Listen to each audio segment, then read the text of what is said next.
host, Riri. Welcome to Reimagining Life, From Pain to Purpose, where you'll find a community focused on resilience and perseverance, sharing untold stories of hope and rebuilding while dealing with major life interruption. This podcast is made by and for people in the process of reimagining their lives. We're here to raise the voices of those who often suffer in silence, living with chronic pain and/or disability. This space is for you. We encourage you to get involved. So stick around and let's jump right into the next episode. Today, we have the pleasure of welcoming two representatives from Fidos for Freedom, a nonprofit organization whose mission is to enhance the quality of life for people in the Washington Baltimore metropolitan community by providing specially trained hearing dogs, service dogs, combat-related PTSD dogs, and therapy dogs.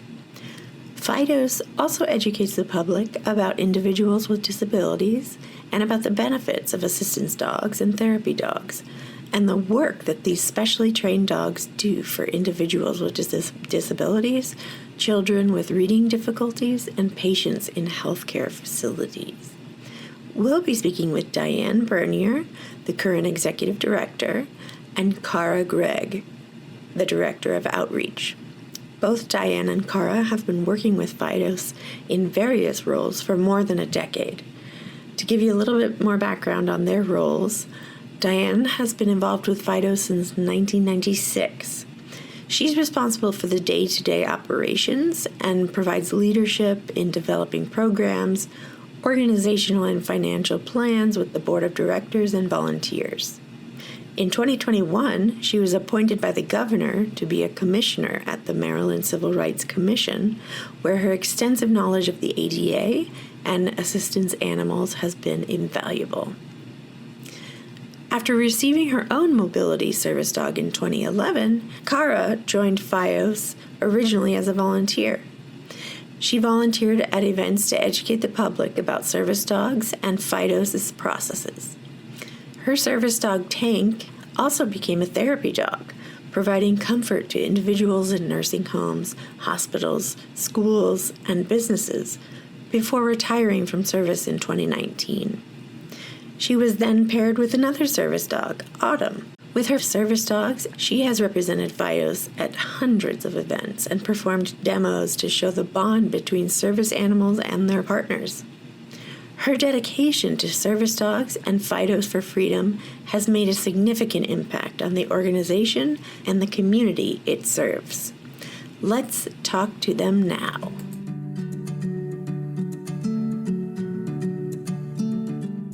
Diane and Cara from Fidos for Freedom.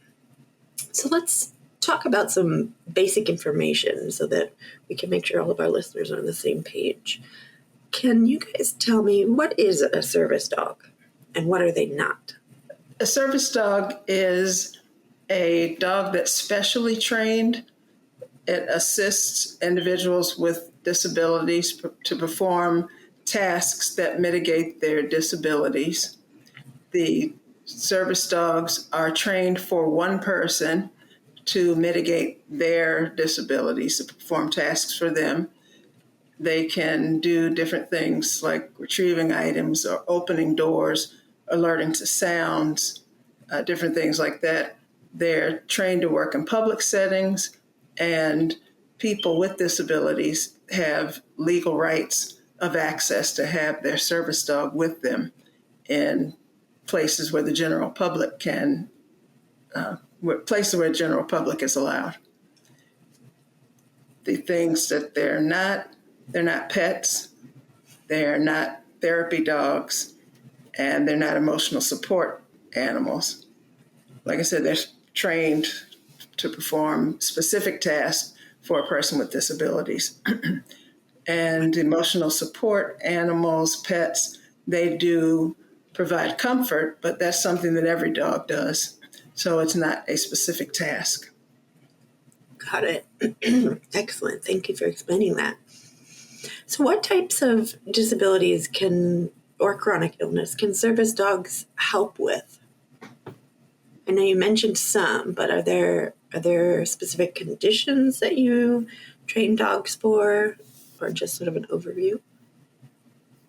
A lot of the conditions, a lot of medical conditions, from cerebral palsy, CPMS, POTS, elder syndrome, of course, hearing loss.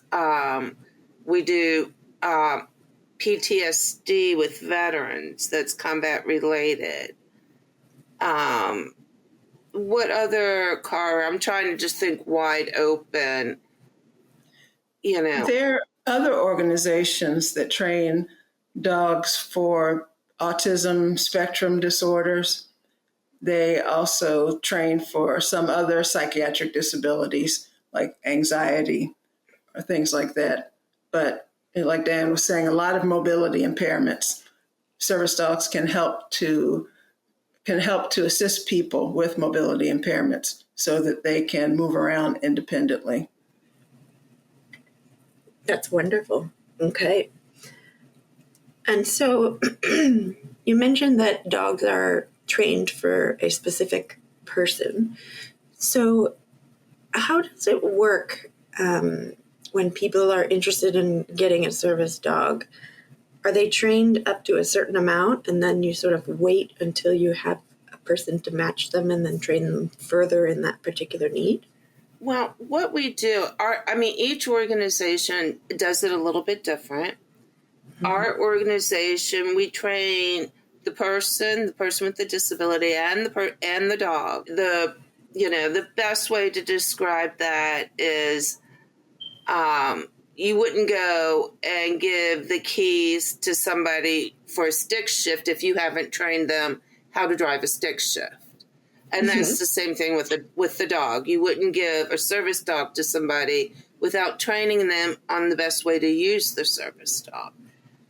So our clients go through an initial 30 hours, a minimum of 30 hours of working with all the different dogs that we have available in the program at that time. And that way they learn to interact with different dogs, how to deal with different situations, because you will always learn something from a dog every time you work with it. And, the dog goes through approximately 3 years worth of training, from being a puppy and going through puppy racing, learning their basic stuff, their basic commands. And then when they're about a year old, they go off to our prison program. And they learn the more advanced tasks. They start learning, tug, under, different individual tasks that we can put together in their final stages of training to allow that dog to take clothing off or open a door. And they're there for about 9 to 12 months. And then they come back to Fidos and they live with a trainer and they go back out in public constantly. They come to the training center. They work with the different clients. And that can take anywhere from 6 to 12 months. It depends on the dog. And because it's all very individualized, and the trainers are always looking for that perfect match between the personality and the skill sets from the client and the dog. Right. That sounds like a kind of trying to match up partners of humans. It's really delicate. And even before the person starts training, if someone's looking for a service dog, they fill out an application, contact us to get an application, fill out the application, provide medical information and other things. Then they are asked to come in for an interview. And actually right now, I think we're still doing our interviews via Zoom. Correct. But they do interview with our client review committee, application and review committee. And they ask them questions about some of the same questions that are in the application, why they need a service dog. They have them work sometimes with a dog just for a minute, just see how the dog heals with them. And this is usually a dog that is either in training or belongs to one of our clients, just briefly, so that the trainers can see them work with the dog. And after they are interviewed, if they're accepted, then they're put on a waiting list to start training. And then, while that's happening, like Diane mentioned, the dogs are being trained. And then once we are ready, once we have a spot available, then they're asked to come in and start training.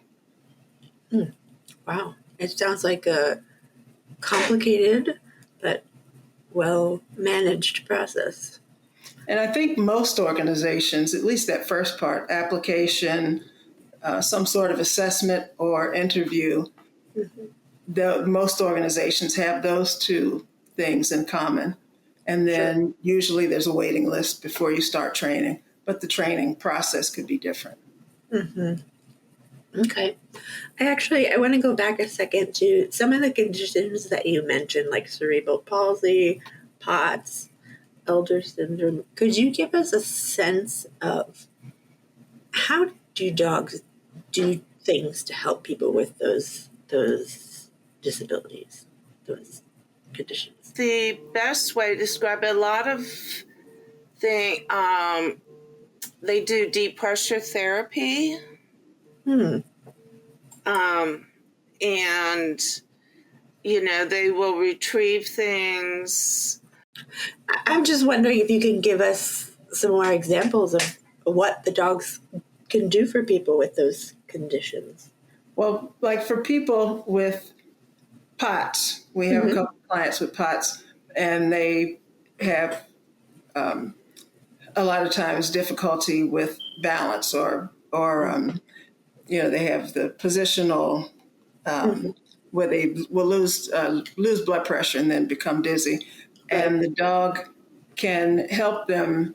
Sometimes the dogs, and we don't train this, but sometimes the dogs will, after they get to know the person and have lived with them for a while, kind of sense a little bit when their blood pressure might be changing, and will come up and they notify them somehow, tap them on the, nudge them on the leg or something. And the person knows to move close to a wall.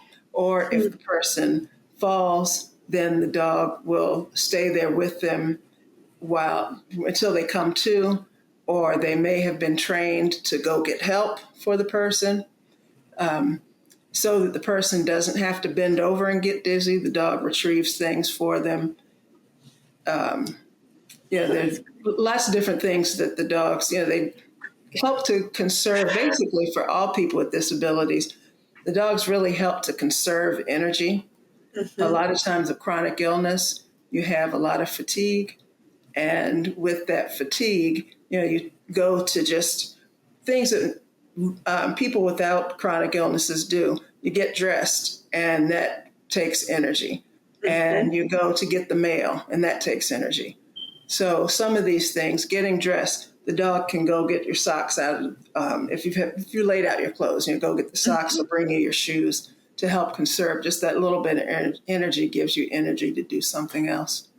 That's very cool. Okay. Thank you for describing that. I think it's often hard for people to imagine who aren't familiar with service dog, what can they really do for people? So I think that's important to know. So you've told us a little bit about your process. What do you think people should consider before applying for a service dog?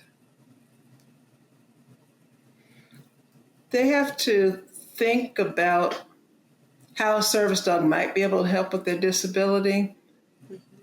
And if there are other accommodations that might be less time-consuming, less have less involvement. Having a service dog is a big financial commitment. So owning service dog, the cost for veterinary care and food and grooming and equipment, and then if you need additional training, or you decide just to do something fun with your dog and training, all those things cost money. And pet insurance, sometimes people, we suggest that our clients get that for their dogs, but that's expensive. Then there's a big time commitment. So you need to continue training with your dog. Like if you are a programmer, you have to continue to take courses so that you keep up your skills. Same thing with service dog. They need continued training. They need exercise. So you have to take them out for walks. They need socialization. So, seeing people when they're not working, playing with family members maybe, or, friends or other dogs that that are, work well with them. And you have to give the dog attention. Mm-hmm. Then you have to know if the dog's lifestyle, will they fit into your daily routine, your living situation? Do you travel a lot out of the country, and things like that? So there's a lot to think about before you decide to get a dog.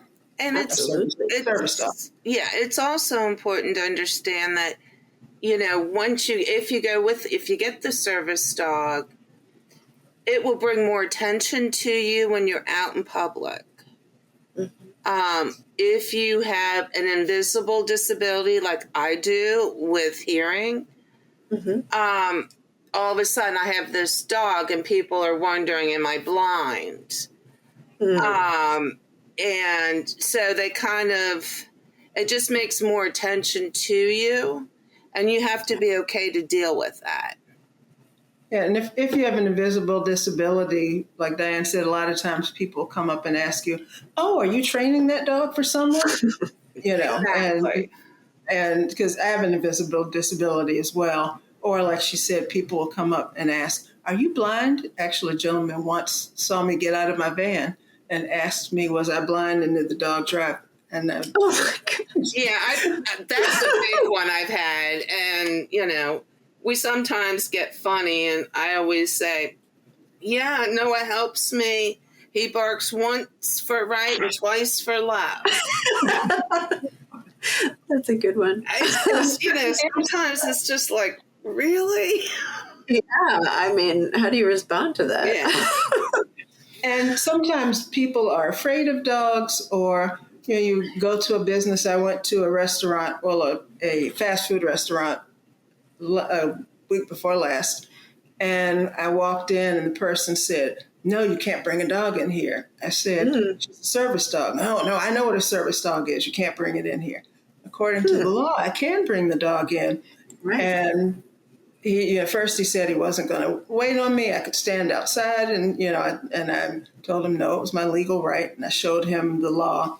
And then he eventually did wait on me, and but you have to be ready for people to challenge you, and to be able to stand up for yourself without being aggressive or very confrontational, that sort of thing. So it's another thing to think about. That's an important point that people I would imagine don't think of beforehand, because you don't know that until you've done it, right? Right. Yeah, and we do train the clients in how to handle those situations. Mm-hmm. So it's they get training in that, so they're not put out there blindly on that. Right. We do role playing. That's good. Great. Okay. And so we've talked about that there's obviously a huge time commitment, a financial commitment, all of these things. And these are the things sort of once you have the dog that you would need to pay for it. So another question is, how much does it cost to get a service dog? Each organization is different. All we charge is a $50 application fee, mm-hmm. and then we charge $750 once you take the dog home for your last phase of training. But the dog is worth $25,000-$30,000 by the time training is finished because of their skill set.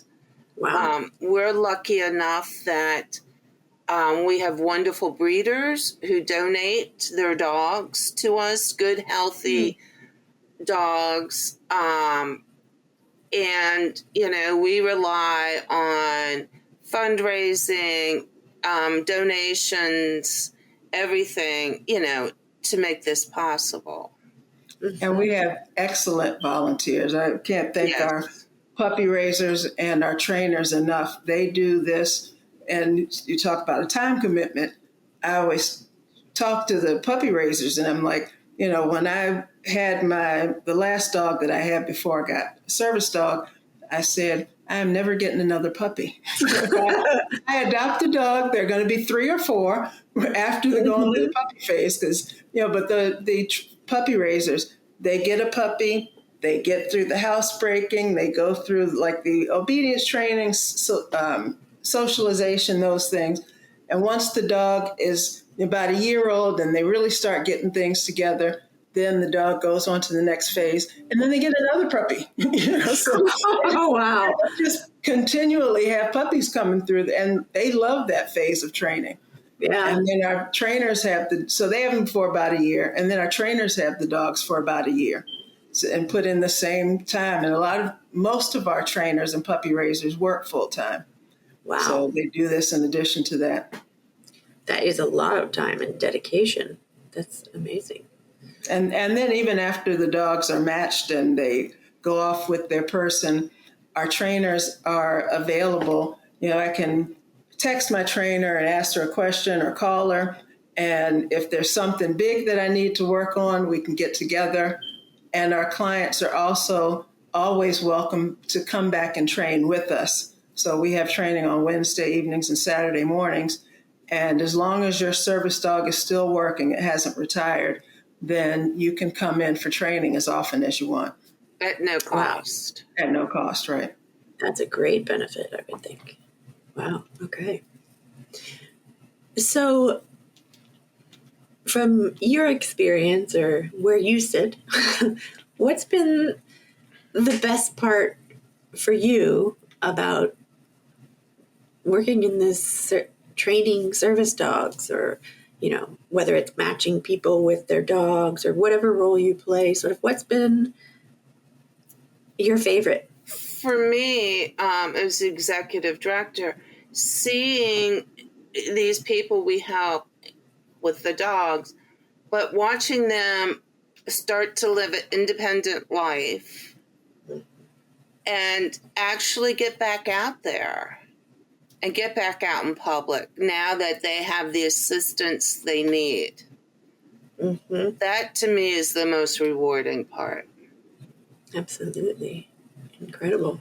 And I love seeing the bond that develops between the dog and their person. You watch them as they go through training. And like Diane said, the training on the floor can take like 6 months. So you work with different dogs, and you see the person start to develop a bond with a certain dog, even before they've been matched sometimes. And you see that dog start to kind of bond to that person. Mm. And then once they do get matched and go on to start training, then it's amazing watching the dog look at that person. They're walking and the dog's constantly looking at the person, checking on them to make sure that they're okay, that they don't need anything. Mm-hmm. So it's amazing to me to see the bond develop and then the person become much more confident. Yeah. And you're able to go out in public and, like Diane said, be more independent. But just watching that develop is just amazing. And each time I see it and see a dog learn a skill that I've seen a million times, but they do this skill for a certain person, and in the beginning of the relationship. And it just gives me chills watching it. Mm. That's wonderful.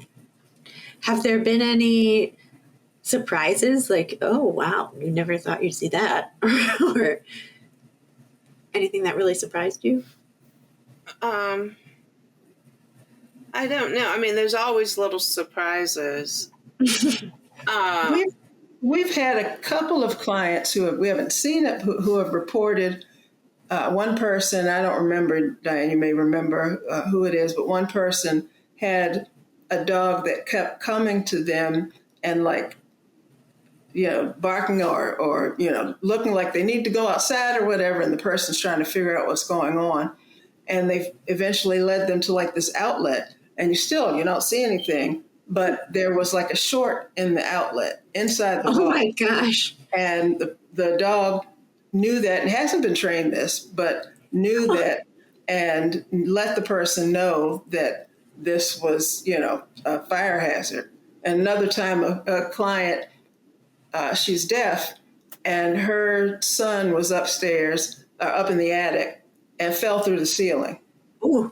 And I think they did fall all the way through. I think they were hanging there or something. But the dog came and it's like, okay, what do you want? Do you need? You just went out. It's not time to eat. And then you go follow the dog and you look and you see your son hanging from the ceiling. Oh my gosh. Yeah, I mean, I've had. I remember the very first time my first service dog, hearing dog Pepe, kept running into the bathroom and coming back to me and just going back and forth trying to get me to follow. I couldn't figure out, you've eaten, you've been out. And I'm like, okay. And the words of my trainer came to my head, trust your dog. Mm-hmm. So I'm like, okay, show me. And he took me back. He sat in front of the toilet and looked up at the ceiling. There was a leak from the upstairs unit. But he heard that water dripping. Wow. Where I couldn't. Yeah. That's pretty amazing. So that saved a lot of damage. A lot of money. Yeah. Wow. But, little things like that. And I think the first time something like that happens to you with your dog, you're just like, oh my God, this really does work. Mm-hmm. I'm sure. Wow. Okay. Thanks for sharing those. It's always fun to hear. So, can you tell me a bit about what kind of programs Fidos for Freedom has in the community? Like you mentioned that you have a partnership of some sort with prisons, and I don't know if there are other organizations, or how do you... Yeah, we have a program with Cumberland Federal Prison up at the camp where they have the dogs. They always have at least 4 dogs up there with 8 inmates doing the training. So that's a really win for both of us. Mm-hmm. The inmates are also getting education on dog care, on training, on grooming, on vet care stuff. And they can do online courses there that the prison provides so that they get certificates. So they get a certificate in dog training. And there's a 2-year program and a 1-year that we've just started within, I think, the last year, Diane? Yeah, in the past year. Yeah. And so that's really beneficial to both of us. Mm-hmm. We also have a wonderful juniors program at our facility, which is 12 to 17-year-old students who need to earn their community service hours. And they come in for an hour every Wednesday. And one week they learn about disabilities. Another week they'll get lectures on from veterinarians, acupuncturists, chiropractic, all about dogs. Another week, the kids are giving each other, they're doing research and presenting it. So they're working on their public speaking skill sets. And we've been able to introduce to the kids how to use PowerPoint and stuff like that. And then they get to actually do hands-on training with our therapy dogs. And work the dogs, and they just love that to death. They do that once a month, so they look forward to that. And the therapy handlers look forward to seeing the students work with their dogs. and learn obedience type skills. That is very cool. All We right. also have a therapy dog program where people's personal pets that have been tested for temperament and obedience and all that, and they go out to different places to give unconditional love and distressing. We do like first responders, schools, nursing homes, libraries, universities, workplaces, any place that needs it. All they have to do is call us. We have regular visits that we do monthly, and then we also do one-on-one visits at workplaces, like when the people started going back to the office after COVID, we were there to help them coming into the place and relaxing. That's wonderful. Yeah. We also have what we call DEAR, which is Dogs Educating Assisting Readers, where we work with kids and libraries and at schools that need to improve their reading comprehension. And they do that by reading to a single dog and they're partnered for the semester. And that really improves, they do better on tests and everything. Including helps with their reading fluency and, like she said, comprehension, because they're reading to a dog that's not going to judge them. If you Right. We've all been in school and you have to read out loud and you're nervous about reading out loud. But if you have a reading problem, you're reading below grade level and you have to read out loud, it's even more anxiety, provoking. And you get teased and things like that. But you read to a dog, the dog just lays there. And they think the dogs are listening to their dogs. Sometimes are sleeping. And, I read the story, this story to, this dog, and he really liked the story. And the handler is like, oh, yes, he did. Which is and great. The handlers, it is, because they are getting confidence in reading. Yeah. And the therapy dog handler is there so that they can gently guide them if they need help with a word, or sometimes they can ask them questions about the story to kind of help with their comprehension and all those things. So that's another thing that's great to see. Yeah, that's fantastic. Awesome. So our listeners could be anywhere throughout the U.S. or they could be abroad. So how does someone with a disability find a service dog organization near where they live? And are there sort of certified places? Yes. There's an organization which we belong to called Assistance Dogs International, or ADI for short.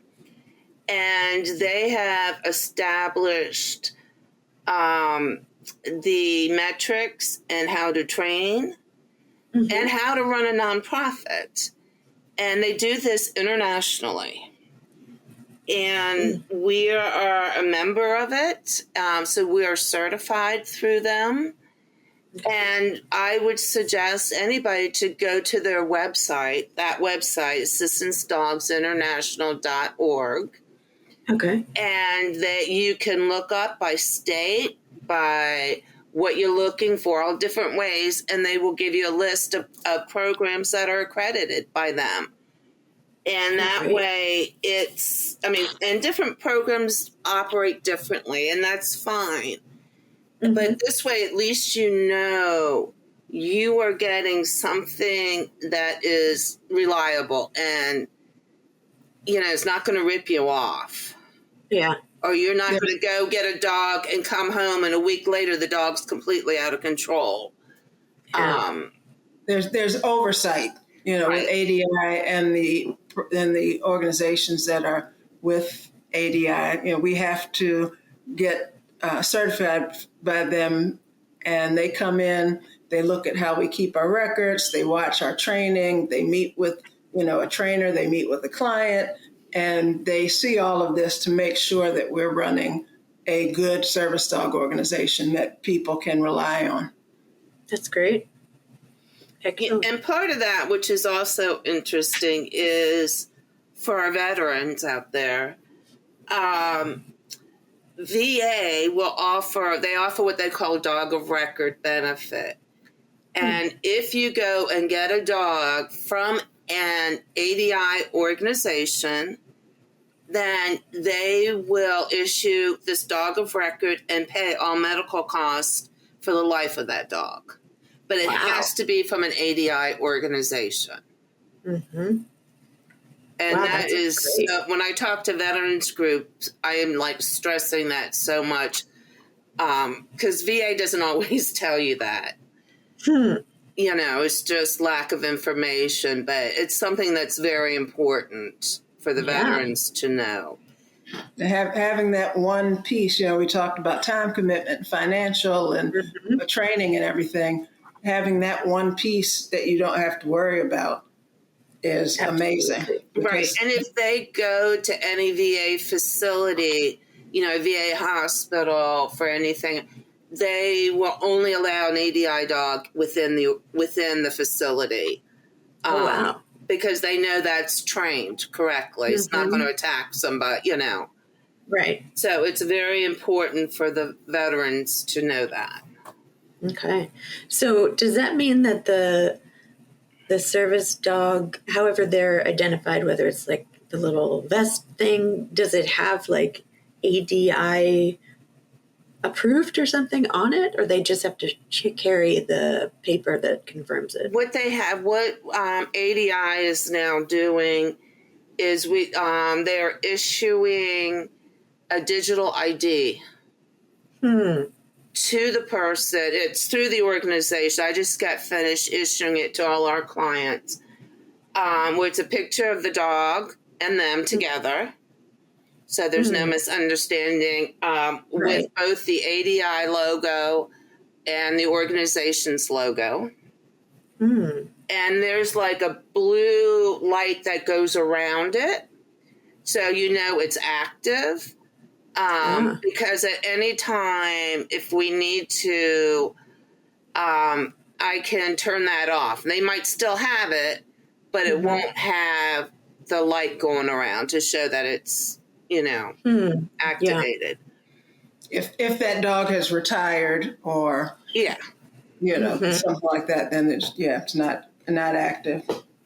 Well, that's really great to hear that ADI is there and that they do a good job, because I know that it seems kind of like anybody can claim they have a service dog, but often they're not actually service dogs. Yeah, because you're not required to wear a cape, to carry an ID. There's no legal certification by, that has ever been done. I mean, that's something we're working towards, trying to get the ADA, to mandate some type of certification nationally. Yeah. Because people can train their own service dogs, and some people do a really good job of it, and some people don't do such a good job of it. I'm sure. Right. An untrained dog or a dog that isn't socialized well or doesn't have manners, inside buildings. So, right now, there's not that identification type thing that says this dog has been trained to a certain standard. Okay. Good to know. Okay. And then my last question for you, for all the dog lovers out there, do you need volunteers, or how can people help if they're interested? What would be always? We're actually looking for dog trainers right now, and actually you don't have to know how to be a dog trainer. We will train you. Cool. We're always looking to people help do fundraising, raise a puppy, all of that. And the best way to find us is to, go to fidosforfreedom.org on the web or a Facebook page, and you'll see links and stuff on how to get in touch with us. And we'd love to hear from people. And we're also on Instagram and Twitter And YouTube. Yeah, Oh, YouTube. wow. That's great. And TikTok. You've got it all covered. All our great. bases. Yes, we have an excellent social media team that has learned and taught themselves and has made a tremendous push for us. And they do a great job. And they're all volunteers. That's great. And if you like social media, you like taking pictures, doing video, editing video, things like that, then that's something else. Some of those things you can do remotely, so you don't necessarily have to be physically right here. Yeah, that's wonderful. Okay, so those are all my questions. Do either of you have anything else you wanted to add or say? We want to thank you very much for giving us this opportunity to talk to people. This is one of the things that Fidos does, and is to talk to people, talk to the public about service dogs and therapy dogs, and about how service dogs are important. So we thank you for giving us this platform. Oh, Very my much. pleasure. I'm happy to have you guys on and spread information and help educate people. That's the main goal. The goal of this episode is to educate and inform the public about what service dogs can do for people with various conditions and disabilities, and the expectations one should have when exploring getting a service dog.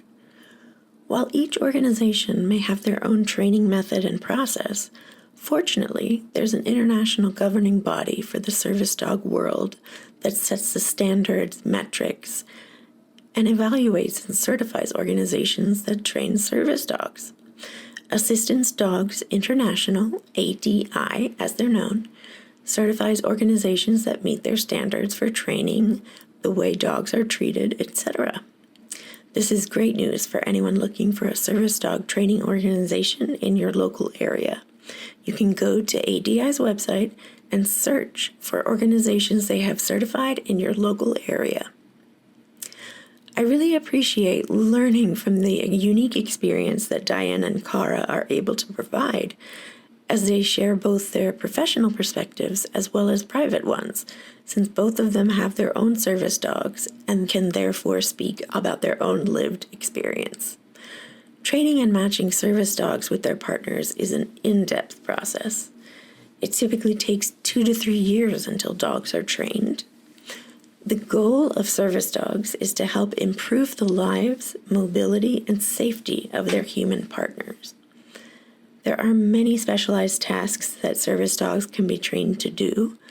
They might seem like small tasks, but they're helping their partner conserve energy, alert them to danger, and make their life a little bit easier. As an organization, Fidos for Freedom provides lots of opportunities for community members, those with disabilities and those without, to get involved in this massive task of raising and training service dogs. Once fully trained, service dogs are typically worth $20,000 to $30,000 because of all the training hours invested, medical costs, etc. It's pretty amazing to hear about all that Fidos does within the community, such as their relationship with the local prison, where inmates learn about dog training through online classes that they can earn a certificate for, while they raise puppies and teach them basic manners. This is a win-win, providing experience and training for inmates that they can build on when they leave prison, while giving them purpose and a companion while inside. Fidos also has a juniors program for 12 to 17-year-olds who are working towards their service hours, where they learn about disabilities and dogs and help train therapy dogs. Fidos also runs DEAR, Dogs Educating and Assisting Readers, for younger students who might need help building confidence with their reading or their reading comprehension. Or if you're just a local dog lover who wants to help, they also need volunteers in lots of areas. So please feel free to reach out to Fidos for Freedom directly. Thanks for listening to Reimagining Life from Pain to Purpose. We're always interested to hear your feedback and questions. So leave a review and drop us a note at reimagininglifepodcast@gmail.com or find us on Facebook or Instagram. We hope you'll tune in for the next episode.